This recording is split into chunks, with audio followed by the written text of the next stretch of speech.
Okay, so the way I know how to do this, or at least how I learned to do things like this, is just 2 nuts, right? How do you hold a shaft with no handle and nowhere to put a wrench? Well, you can make yourself a place to put a wrench. Take your nut, thread one down on all the way, take another nut, thread it down to it,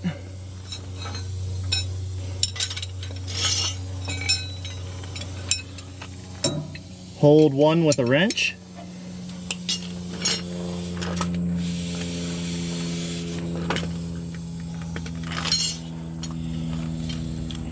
and then tighten the other nut against it.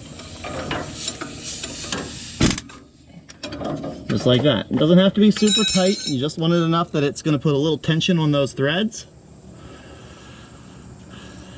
Then run it down in by hand as far as you can.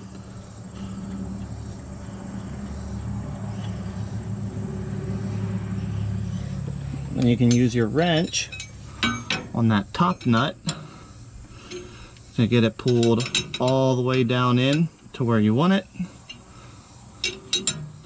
I guess not pulled, but tightened all the way down in. We want maximum thread engagement here. And there we go.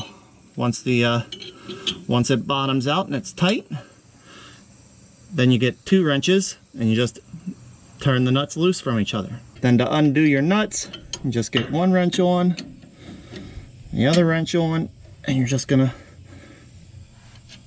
turn them apart from each other and they release.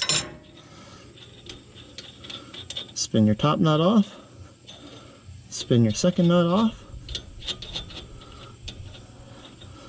Now you have your stud right down where it's supposed to be without damaging the threads.